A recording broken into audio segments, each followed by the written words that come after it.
Hi, welcome back to my channel. My name is Janelle Samora and this is Scent Talk from my closet, the fragrance closet. On this channel, we go over all things fragrance. We cover niche perfume houses. We go over layering combos. We talk about indie perfume brands, dupes and clones of original fragrances, all things fragrance on this channel. So if that's something you're interested in, go ahead and continue watching. Consider hitting that subscription button and the bell so you'll be notified to new videos, because you never know which fragrance house or perfume topic we're going to cover next. And today we are doing a head-to-head wear test on Valentino's, I was going to say Donna Born Aroma, Voce Viva versus Voce Viva Intensa. So excited to be going over these two. I have been dying to scratch this itch for a while. I did not want to do a review on Voce Viva until I had gotten a hold of the Intensa version, because I know that that was my main concern. My main question was, okay, which one of these do I need in the collection, or do I need both, or what do they smell like and how do they differ? So here we go, you guys. Let's get right into it. Valentino's Voce Viva was released in the year 2020 and it is classified as a floral woody musk. Now the Intensa version, which has this little maroon cap, the original has the bright red and the Intensa version has the maroon cap. In case you're wondering, if you have both and you're fumbling around, that's how easy that's the easiest way to detect which one is which. Now the Intensa version is classified as an amber floral fragrance. It was released in the year 2021. So onto the notes.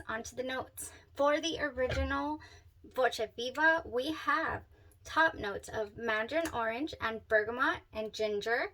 We have mid notes of orange blossom and gardenia, base notes of vanilla, tonka bean, musk, sandalwood, and oak moss. So what do I get from the original Voce Viva? On my skin, from my own perception, I perceive this fragrance to be very, very bright, very airy. It has, to me, just the right amount of sweetness in that opening. You can really smell the citrus. And then beautiful, full white flowers. And that orange blossom then starts to really, really shine before it hits that vanilla musk dry down. In the dry down, we have vanilla and tonka bean, musk, and sandalwood as well, and oak moss.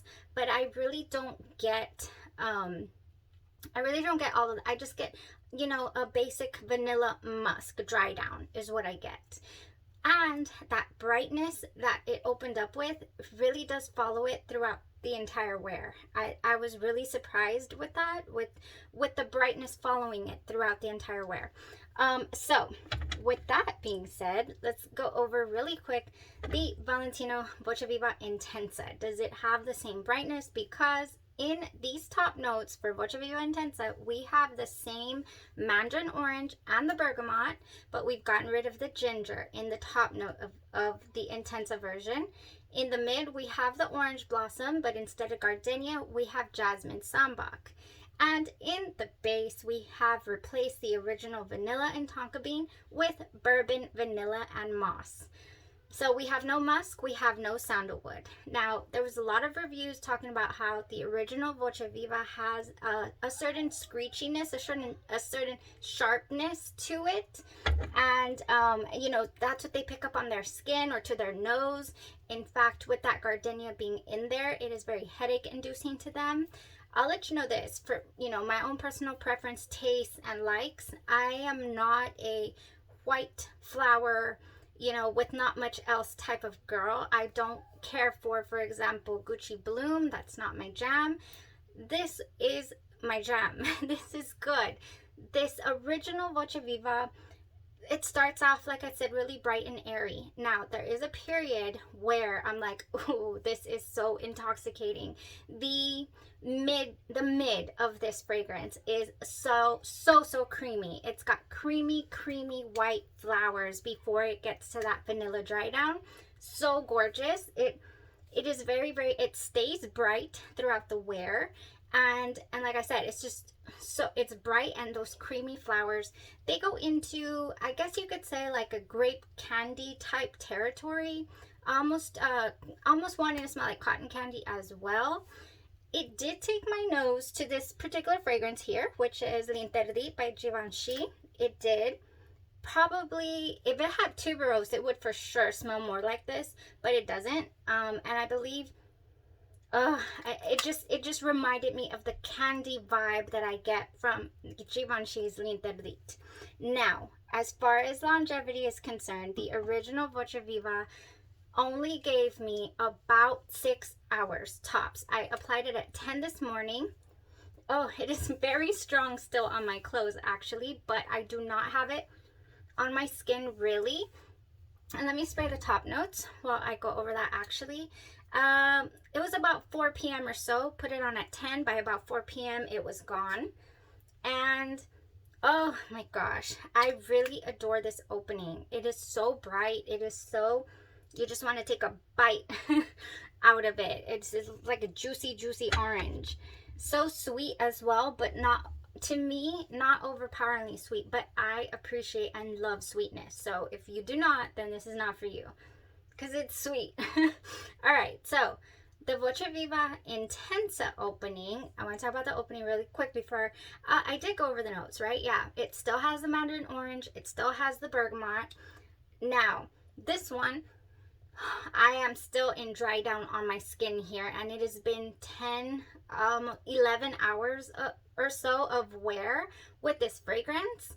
Now, you know, the original only goes about 6 hours or so on skin, and then you can probably transition beautifully into this Intensa version because it opens up very similar. You do notice, you do, it opens up very similar to the original. You do notice the absence of the ginger. That's the very first notable, you know, absence, definitely. But oh my gosh, it's still very, very bright. It's still bright. It's still a bright opening. Opens up just as bright, minus the ginger note. It's, you know, some people do find that ginger note a bit sharp.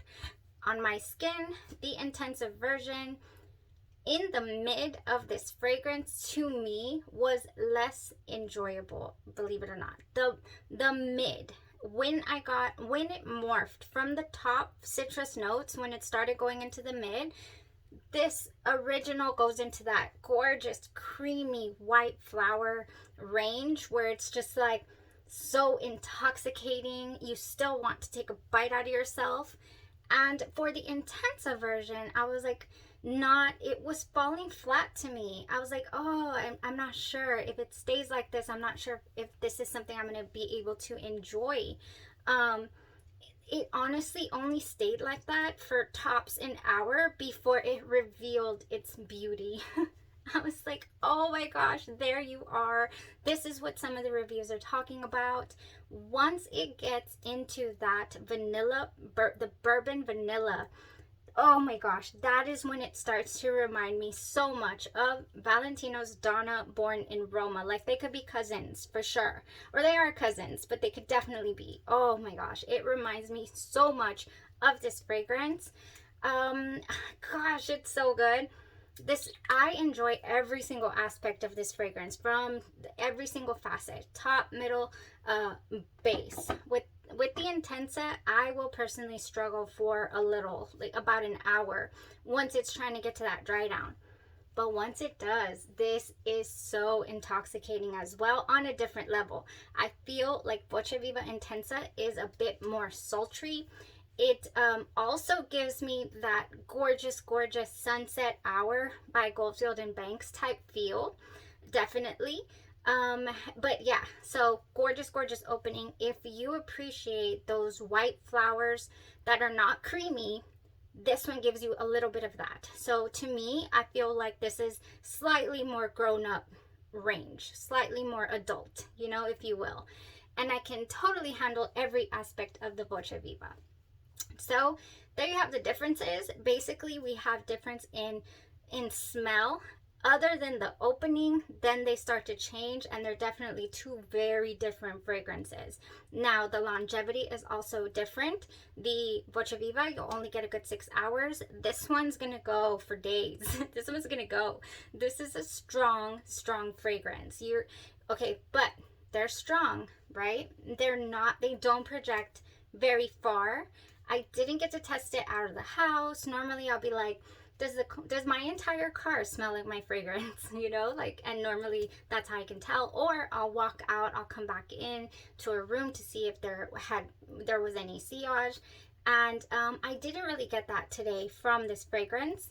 I did get my little one to say, ooh, you smell like candy. So I credit that over here to the original Voce Viva. That's, yeah, I did. I think I did smell like candy at a point.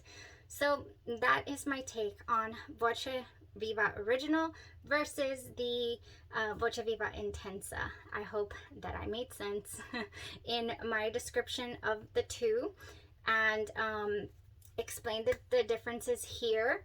Definitely, this one's gonna go for days. It is really, really nice. They're both beautiful fragrances. I am really happy I have both of them. But yeah, if there's a make or break in here for you, longevity might be a make or break. It having the ginger note, you might not perceive that well for you. Some people get a really big headache with gardenia as well. I did not get a headache from either of these fragrances. They're both really, really great. Okay, so thank you guys so much. That was the comparison review. Thank you so much for tuning in, for supporting the channel. We're going to keep this going. I have another a whole week lined up of a particular fragrance house that I'm really excited to explore because their bottles catch my eye. The fragrances as well catch my nose, and I'm so excited to transition into this house we're going to be going over next. So if that is something you're interested in, just like I said at the beginning of this video, then consider subscribing to the channel because we are on our way to 1,000 subscribers and I will be hosting another giveaway. I love giveaways. I love sharing my love of fragrances with you guys and whenever I can, and definitely showing you my appreciation. So continue interacting, continue commenting, and we are going to continue exploring fragrances here on Scent Talk from my closet. Thank you. You guys have a great rest of your evening and stay safe. We'll see you in the next one. Thanks.